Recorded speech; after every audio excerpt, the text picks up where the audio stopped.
नमस्कार विद्यार्थी मित्रांनो, सर्वज्ञ एज्युकेशन या एज्युकेशनल प्लॅटफॉर्मवर तुम्हा सर्वांचे पुन्हा एकदा स्वागत आहे. आजच्या व्हिडिओमध्ये आपण महाराष्ट्र पोलीस भरती 2025 साठी प्रिव्हियस इयर क्वेश्चन पेपरचे अनालिसिस पाहणार आहोत. हा लातूर पोलीस 2024 चा क्वेश्चन पेपर आहे. या पूर्वीच्या व्हिडिओमध्ये म्हणजेच पार्ट 1 मध्ये आपण जीकेच्या प्रश्नांचे विश्लेषण पाहिले. या व्हिडिओमध्ये आपण मॅथ्सच्या प्रश्नांचे विश्लेषण पाहणार आहोत. तर तुम्ही चॅनलवर नवीन असाल तर चॅनलला सबस्क्राईब करा. व्हिडिओला सुरुवात करूया. एका वस्तूची किंमत 4,000 असून त्यावर अनुक्रमे 20% व 30% सूट दिली असता ती वस्तू किती रुपयास मिळेल? आता वस्तूची मूळ किंमत आहे ती आहे 4,000. आता समजा आपण वस्तूची किंमत 100% मानली आणि त्याच्यावर 20% जर सूट दिली तर ती वस्तू कितीला पडेल आपल्याला? 80%ला. पुन्हा जर 30% सूट दिली तर 100%तून 30% मायनस झाले तर वस्तू कितीला? 70%ला मिळेल. त्याचप्रमाणे पहिल्यांदा 20% सूट दिली म्हणजे वस्तू आपल्याला 80%ला मिळाली. 80 भागिले 100. पुन्हा 30% सूट दिली म्हणजे वस्तू आपल्याला 70%ला मिळाली. 70 भागिले 100. आता याला सॉल्व्ह करूया. 1, 2, 3, 4. 4 शून्य खालचे कटले मग वरचे पण 4 शून्य कटायचे. 1, 2, 3, 4. शिल्लक काय राहिलं? इथे 40 गुणिले 8 साती 56. 56 या दोन्हीचा गुणाकार काय होईल? गुणाकार 4 साई चोक 24ला 4 हातचेला 2 4 पंचे 20 20 आणि 2 22 आणि राहिलेला शून्य पुढे देऊन टाकला म्हणजे 2240 रुपयाला ती वस्तू मिळेल. तर ऑप्शन क्रमांक 2 आपलं करेक्ट आन्सर आहे. त्यानंतर सेकंड नंबरचा क्वेश्चन. एक रेल्वे 108 किमी प्रति तास वेगाने एका खांबाला 15 सेकंदामध्ये ओलांडते तर ट्रेनची लांबी किती? तर यासाठी एक सूत्र आहे. ट्रिक पण समजू शकता. Trick dish TV. डी म्हणजे इथे डिस्टन्स किंवा अंतर होईल. टी म्हणजे वेळ आणि व्ही म्हणजे वेग. आपला काय काय दिला आहे? एकतर वेग दिला आहे 108 किमी प्रति तास. त्यानंतर टाइम दिला आहे 15 सेकंद. याच्यात किमती ठेवूया. Time 15 second. वेग आहे 108 किलोमीटर प्रति तास. किलोमीटर प्रति तास. आणि टाइम सेकंडमध्ये आहे. डिस्टन्स आपल्याला काढायचा आहे. आता बघा हे सेकंडमध्ये आहे टाइम आणि वेग हा प्रति तासामध्ये आहे. याला मीटर पर सेकंडमध्ये कन्वर्ट करण्यासाठी 5/18 न गुणायचं. तर गुणलं तर काय होईल? 18 एका 18, 18 पंचे 90, 18 संग 108. 108 6चा भाग गेला. शिल्लक काय राहिलं? 15 सखी 90, 90 गुणिले 5, 90 गुणिले 5, 5 9 45 आणि वरचा 0 म्हणजे डिस्टन्स आपलं किती असेल? 450 मीटर. इथं ऑप्शन क्रमांक 4 आपलं करेक्ट आन्सर आहे. त्यानंतर नेक्स्ट क्वेश्चन 29वा. ए आणि बी एक काम 20 दिवसात. ए आणि बी हे दोघे मिळून एक काम 20 दिवसात पूर्ण करतात. बी व सी ते काम 15 दिवसात आणि सी व ए ते काम 12 दिवसात पूर्ण करतात. तर तिघे तर एकटा ए ते काम किती दिवसात पूर्ण करेल? आता याला लसावीच्या मदतीने सोडूया. तर लसावी कसं काढतात?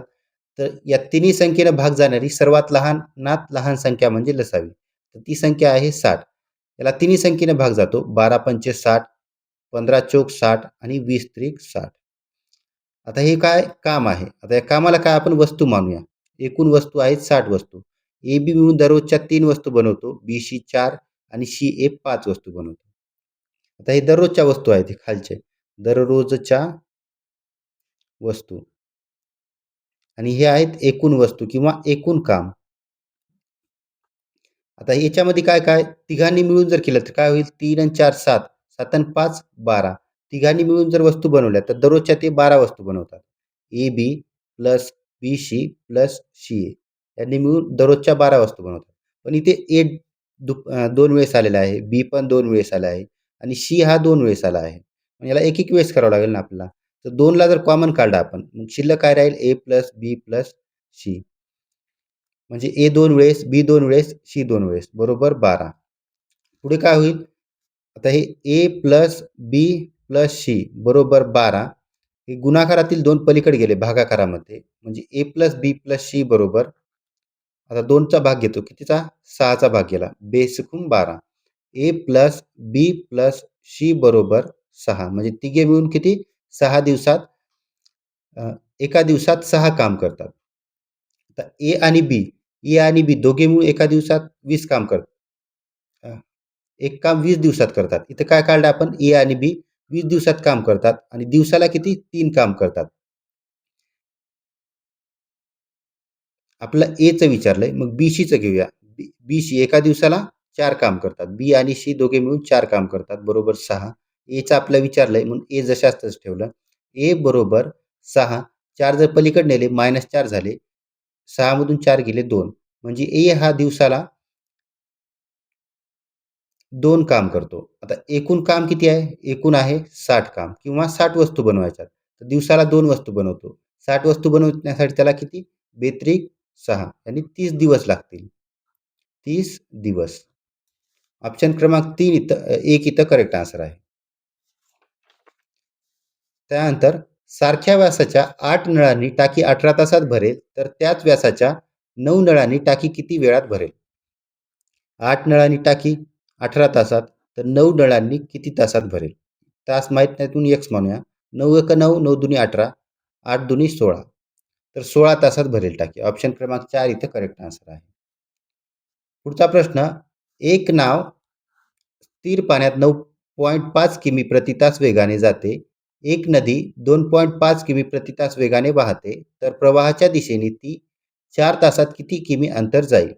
आता नावेचा आपल्या प्रवाहाच्या दिशेने वेग काढायचा आहे. प्रवाहाच्या दिशेने वेग. दिशेने वेग. आता प्रवाहाच्या दिशेने वेग काढतोय. म्हणजे याच्यामध्ये नावेचा पण वेग येईल. नावेचा वेग किती आहे? 9.5 किलोमीटर आणि प्रवाहाचा वेग पण त्यामध्ये ॲड होईल. प्रवाहाचा वेग आहे 2.5 किलोमीटर. आता दोन्हीची जर ॲडिशन केली किती होईल? 12 किलोमीटर प्रति तास. आता ती नाव 4 तास प्रवास करते. 4 तासात किती किलोमीटर जाईल? 12 चोक 48. एका तासात 12 किलोमीटर, तर 4 तासात 48 किलोमीटर. ऑप्शन क्रमांक 2 इथं आपलं करेक्ट आन्सर आहे. त्यानंतरचा क्वेश्चन आहे, 2 घनांच्या घनाचे घनफळ 27:125 आहे, तर त्यांच्या बाजूचे गुणोत्तर किती असेल? आता घनफळाचे गुणोत्तर 27:125. आपल्याला बाजूचे गुणोत्तर काढायचे. बाजूचे गुणोत्तर काढायचे म्हणजे याचं हे घेऊया घनमूळ. 27चं घनमूळ 3 येईल आणि 125चं घनमूळ 5. याच्या बाजूचे गुणोत्तर हे 3:5 होईल. ऑप्शन क्रमांक 2 इथं करेक्ट आन्सर आहे. त्यानंतरचा क्वेश्चन, म्यान या शब्दातील अक्षराचा प्रत्येकी एकदाच वापर करून जास्तीत जास्त किती शब्द तयार करता येतील? आता शब्द आहे MAN.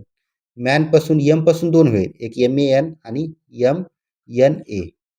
यांना त्यानंतर ए पासून 2 होतील. AMN त्यानंतर ANM. त्यानंतर एन पासून पण 2 होतील. ANAM पुन्हा NMA. म्हणजे टोटल एकूण झालेत 6 शब्द तयार. ऑप्शन क्रमांक 1 इथं करेक्ट आन्सर आहे. त्यानंतर नेक्स्ट क्वेश्चन पाहूया. 35वा प्रश्न. एक शेअर आहे ज्याची किंमत 550 रुपयाला विकत घेतला, तर कंपनीने 110 रुपये लाभांश दिल्यास उत्पन्नाचा दर किती? तर शेअरची किंमत आहे 550 रुपये. आपल्या लाभांश विचारला म्हणजे टक्के विचारलाय. दर म्हणजे टक्के. टक्के किती जेव्हा 110 रुपये लाभांश दिला? याचा अर्थ 550 रुपयावर 110 रुपये लाभांश दिला तर ते किती टक्के लाभांश होईल? त्याला सॉल्व्ह करूया. 1 0 कटला. 5 दुनी 10, 5 एक 5, 5 एक 5. आता इथे 2 राहिले, वरी 11. x बरोबर 110. आता एक नियम लक्षात ठेवायचा, इक्वल टू साइन आहे. इक्वल टू साइनच्या जर एक अगोदर भागाकारामध्ये संख्या असेल, तिला जर पुढे नेलं बरोबर चिन्हाच्या, तर ती गुणाकारामध्ये जाईल. समजा अगोदर गुणाकारात असेल, तिला जर पुढे नेलं आपण, तर ती भागाकारामध्ये जाईल. म्हणजे आता 11 इथं x सोबत गुणाकारात आहे. त्याला पलीकडे नेलं तर काय होतील? भागाकारामध्ये जातील. 2 छेदामध्ये आहेत म्हणजे भागाकारामध्ये आहेत. त्याला जर पलीकडे नेलं तर ते गुणाकारात जातील. याला सॉल्व्ह करूया. 11 एका 11, 11 एका 11 आणि झाला 0. 10 दुनी 20 म्हणजे x ची किंमत 20 मिळाली. आपल्याला काय विचारले? लाभांश दिल्यास उत्पन्नाचा दर किती टक्के? तर तो असेल 20%. ऑप्शन क्रमांक 4 इथं करेक्ट आन्सर आहे. त्यानंतर नेक्स्ट क्वेश्चन, 12 52 12 प्लस 52 भागिले 13 प्लस 9 गुणिले 2. आता याला बोर्ड मासच्या रूलनं सॉल्व्ह करायचं आहे. BODMAS. आता ब्रॅकेट असतात, ब्रॅकेट हे ऑफ ब्रॅकेट दोन्ही पण नाहीत आपल्याकडे. त्यानंतर डिव्हिजन आहे, डिव्हिजन सॉल्व्ह करूया. 13 चोक 52, 4चा भाग गेला. त्यानंतर मल्टिप्लिकेशन सॉल्व्ह करूया. मल्टिप्लिकेशन आहे 9 दुनी 18. नंतर ॲडिशन करायची, प्लस प्लस 12. शिल्लक काय राहिले ते 12, या दोन्हीचा भागाकार 4 आणि 9 दुनी 18. दोन्हीची ॲड केली, 12 आणि 4 16, 16 आणि 18 34 होतील. ऑप्शन क्रमांक 3 आपलं करेक्ट आन्सर आहे. त्यानंतर आपला याचं उत्तर काय 48 आणायचं आहे. जेव्हा आपण 84ला तर 42 भागलं काय येते 2 येते. पुन्हा 2 जर 24ला गुणलं तर आपलं 48 उत्तर येईल. 24 दुनी 48, म्हणजे अगोदर इथं गुणाकार येईल, त्यानंतर भागाकार. ऑप्शन क्रमांक 4 इथे करेक्ट आन्सर आहे. त्यानंतर नेक्स्ट क्वेश्चन आहे, हा क्वेश्चन पहा. आता याला ट्रिकच्या मदतीने सॉल्व्ह करूया आपण. ट्रिक काय आहे, समजा 2 आहे, 2 किती वेळेस आहेत, 1 2 3 4 5, म्हणजे 2चा 5वा घात. आता 2चा 5वा घात काय असेल, तर 2ला 5 वेळेस लिहायचं. 2 गुणिले 2 गुणिले 2 गुणिले 2 काय झाले, 1 दुनी 4, 4 दुनी 8, 8 दुनी 16, 16 दुनी 32, म्हणजे 32. आता एक कमी लिहायचं, 32ला एक कमी लिहिलं काय होईल 31. म्हणजे आपलं उत्तर काय असेल, ऑप्शन क्रमांक 3, 2चा 31/32वा घात. पुढीलपैकी सर्वात मोठा अपूर्णांक कोणता. आता इथे पहा, 1/2, 1/2ला 1ला जर 2 न भागलं काय येते 0.5. त्यानंतर त्याच्यापेक्षा मोठा अपूर्णांक घेतला आपण, 2/3 घेतला, संख्या वाढवली तर उत्तर पण वाढलं, काय झालं 0.6 झालं. जर आपण संख्या वाढवली तर उत्तर पण मोठं होत जाते. म्हणजे काय असेल, इथे जेवढी मोठी संख्या असेल तेवढं पण उत्तर मोठं असेल. म्हणजे सर्वात मोठा अपूर्णांक कोणता असेल, 17/18, ऑप्शन क्रमांक 4. आता त्या पुढचा क्वेश्चन पहा, 41वा. 4चा 9वा घात गुणिले 4चा 5वा घात आणि त्याचा 1वा घात बरोबर 1024. आता इथे एक 2 सूत्र लक्षात ठेवायचे. एक आहे ए चा पॉवर x असेल गुणिले ए चा पॉवर y जर असेल तर याचं काय होते, ए चा पॉवर x मायनस y, म्हणजे याची वजाबाकी होऊन बेरीज होईल, x प्लस y, दोन्हीची बेरीज होऊन जाते. दुसरं एक सूत्र लक्षात ठेवायचं, ए चा पॉवर x असेल, पुन्हा जर x चा पॉवर y असेल म्हणजे पॉवरचा पॉवर, त्याचं काय होणार, ए चा x मल्टिप्लाय बाय y, म्हणजे दोन्ही गुणाकार होईल दोन्हीचा. आता हे दोन सूत्राच्या मदतीने आपण गणित सॉल्व्ह करूया. काय, 4चा पॉवर 9, त्यानंतर इथं 4चा पॉवर -5 किंवा घातांक -5 प्लस प्लस घेतलं इथलं, त्यानंतर -5, 4 प्लस मायनस मायनस होऊन जाईल. 4 9 मधून 5 गेले, किती राहिले 4 राहिले. 4चा घातांक 4, पुन्हा याचा 1वा घात आहे, 1वा घात बरोबर 1024. आता 1024 आहेत ते काय आहेत, 1024 बरोबर हे काय 4चा 5वा घात आहे. म्हणजे याला 1024ला 4चा 5वा घात असं पण लिहू शकता. 4चा 4था घात त्याचा पुन्हा x, पुन्हा 1024ला 4चा 5वा घात लिहिलं. आता हे 4 आहेत, 4 जर आपण इकडे नेलं तर भागाकारामध्ये 4च्या खाली जातील आणि 4 4 कटून जातील. 4 4 जर कटले, शिल्लक काय राहिलं, इथं राहिलं 4, या दोन्हीचा गुणाकार होईल 4 गुणिले x या नियमानुसार. पॉवरचा पॉवर आहे मग त्यांचा गुणाकार 4 गुणिले x बरोबर इथं राहिले 5 शिल्लक. x बरोबर 5, 4 गुणाकारात आहेत ते भागाकारात गेले, x ची किंमत आपल्याला काय 5/4 मिळाली. ऑप्शन क्रमांक 4 इथं करेक्ट आन्सर आहे. नेक्स्ट क्वेश्चन, 65 विद्यार्थ्यांच्या सहलीचा एकूण खर्च 78,000 आहे, तर 90 विद्यार्थ्यांच्या त्या सहलीचा एकूण खर्च किती. तर 65 विद्यार्थी आहेत, 65 विद्यार्थ्यांच्या सहलीचा खर्च आहे 78,000, सॉरी 7,800. त्यानंतर 90 विद्यार्थ्यांच्या सहलीचा खर्च आपल्याला काढायचा आहे, माहिती नाही. तिरकस गुणाकार करून काढूया. 90ला 7,800 ने गुणायचं, 90 गुणिले 7,800, त्यानंतर 65 गुणिले x, 65 गुणिले x, x ची किंमत काढायची म्हणून त्याला इथं न लिहिता आपण पुढे लिहूया. आता भाग देऊया, 13 5 65, 13 78, 13 भाग जातो, पुन्हा 5 1 5, 5 1 5, 4 राहिले, 5 8 शाळा. इथं 6 आणि 2 शून्य पुढचे. काय झालं 600 गुणिले 18. 18 एक 18, 18 2 36, 18 3 54, 18 चौक 72, 18 पंचे 90 आणि 18 संग 108 आणि राहिलेले 2 शून्य. म्हणजे 90 विद्यार्थ्यांच्या सहलीचा खर्च हा 10,800 रुपये. त्यानंतर पुढचा प्रश्न पाहूया. इथे काय ऑप्शन क्रमांक 1 आपलं करेक्ट आन्सर आहे. नेक्स्ट क्वेश्चन 43वा प्रश्न. 15 मजूर रोज 8 तास काम करून एक काम 18 दिवसात पूर्ण करतात. तर तेच काम 16 मजूर रोज 9 तास काम करून किती दिवसात पूर्ण करतील? दिवस काढायचे म्हणून डी लिहिलं. आता याला सॉल्व्ह करूया. 9 एक 9, 9 दुनी 18, 8 एक 8, 8 दुनी 16. बे हे 2 आणि वरचे 2 कटले. राहिले फक्त 15 शिल्लक. म्हणजे ते किती दिवसात पूर्ण करतील? 15 दिवस. ऑप्शन क्रमांक 3 इथं आपलं करेक्ट आन्सर होईल. नेक्स्ट क्वेश्चन 44वा प्रश्न. 2 वाजण्यास 10 मिनिटे कमी असताना घड्याळाचा तास व मिनिट काटा यांच्यात किती अंशाचा कोन होईल? आता एक घड्याळ काढूया. घड्याळामध्ये किती 2 वाजण्यास 10 मिनिटे कमी आहेत. ते झाले 12, 1 आणि 2, 11, 10.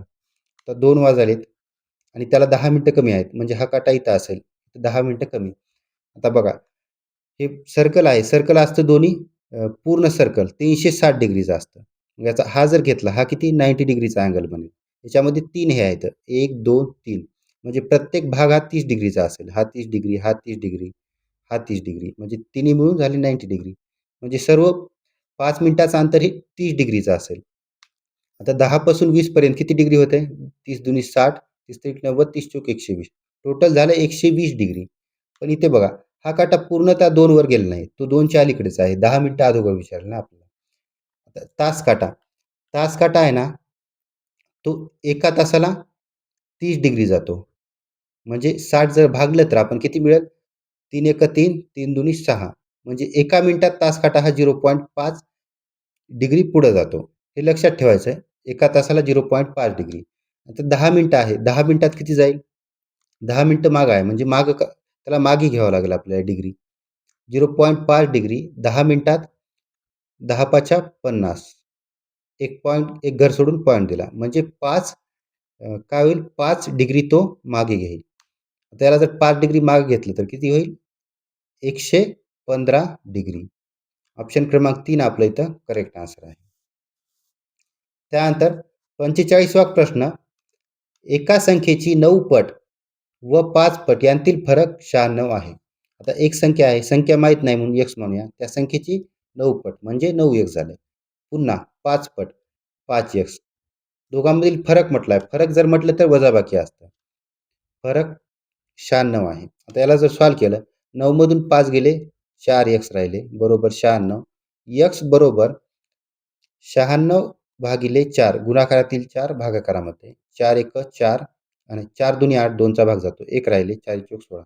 इथं 24 ती संख्या आहे 24. पुढं काय म्हटलंय तर त्या संख्येची 3 8 पट. तर 24चे 3 8 पट आपल्याला विचारलंय. 8 एक 8, 8 त्रिक 24, 3 त्रिक 9. 3 8 पट किती 9 होईल. ऑप्शन क्रमांक 1 इथं आपला करेक्ट आन्सर आहे. त्यानंतर पुढचा प्रश्न पहा 46वा प्रश्न. काय दिलं 42 m चा घन मायनस 20 m चा वर्ग छेदामध्ये 6 m. आता 6 m दोन्हीला कॉमन येतं. मग याला वेगवेगळे लिहूया. इथं पण 6 m इथं पण 6 m. जेव्हा समजा आता इथे एक सूत्र आहे ते म्हणजे a चा तिसरा घात असेल आणि छेदामध्ये a चा जर पहिला घात असेल. आता इथे काय होणार दोन्हीची बाकी होणार. a चा तिसरा घात मायनस पहिला घात बरोबर दुसरा घात म्हणजे a चा दुसरा घात येणार. तसंच सेम. आता इथं तिसऱ्या घातमधून पहिला घात ते काय नाही म्हणजे एक घात असतो. आता याच्यातून वजा जर झालं काय होईल m चा दुसरा घात राहील. 3 मधून 2 गेले 3 मधून 1 गेला 2 राहिले. तर इथं भाग जातो 6 एक 6 6 7 42 7 मायनस. आता इथे 20 ला भाग जात नाही पण याला लहान करू शकतो आपण. बेत्रिक 6 42 20 म्हणजे 10/3 राहिले. आणि इथं 2 मधून 1 गेला m. इथं राहिला फक्त 1 m. आपलं उत्तर काय असेल 7 m चा वर्ग मायनस 10m/3 7mचा वर्ग मायनस 10m/3. ऑप्शन क्रमांक 3 आपलं करेक्ट आन्सर आहे.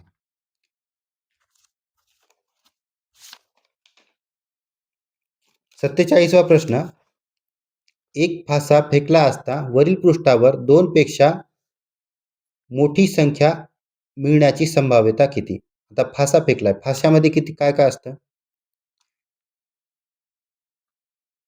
तर 1 येऊ शकतं, 2 येऊ शकतं, 3 येऊ शकतं, 4 येऊ शकतं, 5 येऊ शकतं आणि 6 येऊ शकतं. 6च गोष्टी येऊ शकतात. आता पाय 2 पेक्षा मोठी संख्या. 2 पेक्षा मोठी 3 आहे, 4 आहे, 5 आहे, 6 आहे. म्हणजे 4 संख्या या 2 पेक्षा मोठ्या आहेत. तर फासा फेकला. फाशापैकी फाशामध्ये एकूण संख्या किती येऊ शकतात? 6.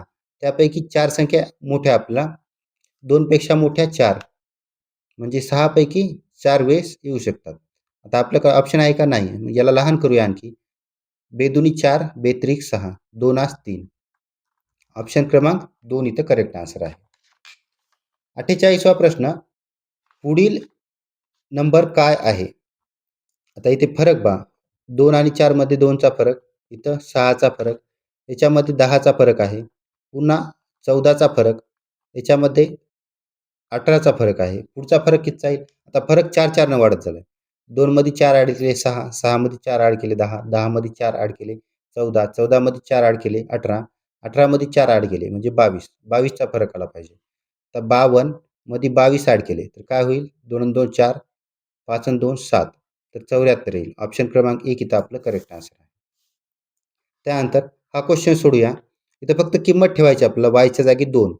xची किंमत ऑटोमॅटिक मिळून जाईल आता. 4x वजा 3y बरोबर 10. 4x जशाच तसे राहतील. मायनस 3 yची किंमत आपल्याला 2 दिली आहे. yच्या जागी 2 ठेवूया बरोबर 10. 4x मायनस 3 दुनी 6 बरोबर 10. 4x बरोबर 10 मायनस 6 आहेत पलीकडे गेल्यास प्लस 6 झाले. x बरोबर 10 6 16 गुणाकारातील 4 पलीकडे गेल्यास भागाकारात गेले. 4 4 चौक 16. x ची किंमत आपल्याला 4 मिळाली. ऑप्शन क्रमांक 1 इथं करेक्ट आन्सर आहे. त्यानंतर हा बुद्धिमत्तेचा क्वेश्चन सॉल्व्ह करूया. यासाठी अगोदर ABCD लिहायला लागला. ABCD EF GHIJKLM NOPQRSTUVWXYZ. तर पहिल्याच काय CEGचं काय मिळालं आपल्याला? इथं लिहूया. CEG FHJ तयार झाले. तर आपल्याला काय काढायचं आहे? IKMचं त्याच्या अगोदरची संख्या काढायची या बॉक्समधली. आता C पासून F वर गेले. C पासून F किंवा F पासून C कडे आलं समजा तर -3 झाले. H पासून E कडे आले. H पासून E पुन्हा -3. त्यानंतर J पासून G कडे आले तर पुन्हा -3च होईल. J ते G -3. इथं पण -3 करत जायचं मग. I पासून F पर्यंत 1 2 3 -3 म्हणजे इथे F येईल. K पासून -3 जर केलं 1 2 3 H येईल. M पासून जर -3 केले आपण 1 2 3 तर J मिळेल आपल्याला. FHJ. FHJ ऑप्शन क्रमांक 2 आपलं करेक्ट आन्सर आहे. त्यानंतर 51वा प्रश्न. CDAC हा शब्द कसा लिहाल? A साठी 1, B साठी 2, C साठी 4, D साठी 8. C साठी काय आहे? 4. D साठी आहे 8. A साठी आहे 1 आणि C साठी आहे 4. 48 14 असं लिहू शकतो आपण. 48 14 ऑप्शन क्रमांक 3 इथं करेक्ट आन्सर आहे. अशाच प्रकारच्या पोलीस भरतीच्या क्वेश्चन पेपरचे एक्सप्लेनेशन पाहण्यासाठी व्हिडिओला लाईक आणि चॅनलला सबस्क्राईब करा.